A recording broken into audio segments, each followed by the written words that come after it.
Hi, this is Jundo.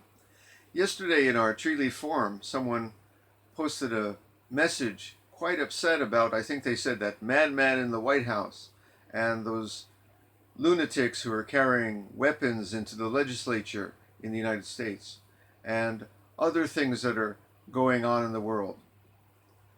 And I pulled down the message.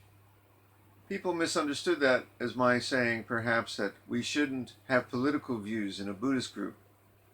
Quite the contrary. It's just that our approach to answering these views must be a little different, I think, than how it is in the rest of the world, where people are just meeting anger with anger, shouting violent and angry things at each other on the internet.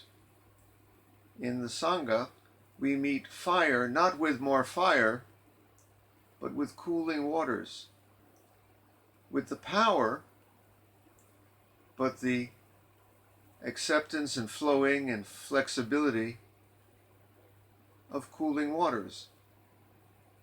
When people come at us with anger, we should meet it with peace. But that doesn't mean we don't have opinions. Quite the contrary. And I do have opinions.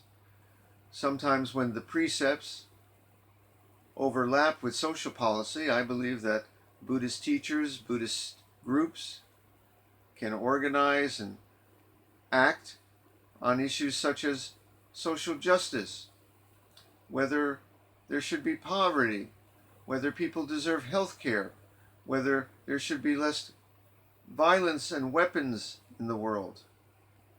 Of course, we can speak out, and we should, because our precepts, our bodhisattva vows, call on us to save lives, save our fellow sentient beings. And I believe that's one way. But it's how we do it. We should do it in soft but firm tones. We should stand up strongly, but not with a fist. Like that. Now, there's also another reason that we kind of leave politics at the door of a Buddhist Sangha. And let me tell you about that.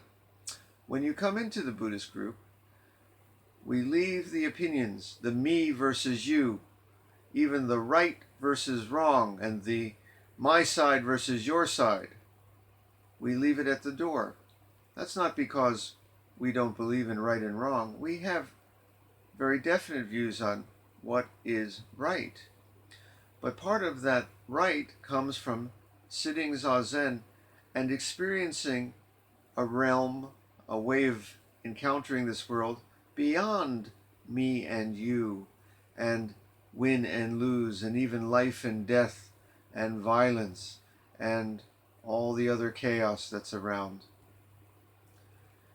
Then, when we return to the world and pick up our opinions and our signs and our books again, and return to writing our views on the internet, perhaps that same light shines through our words.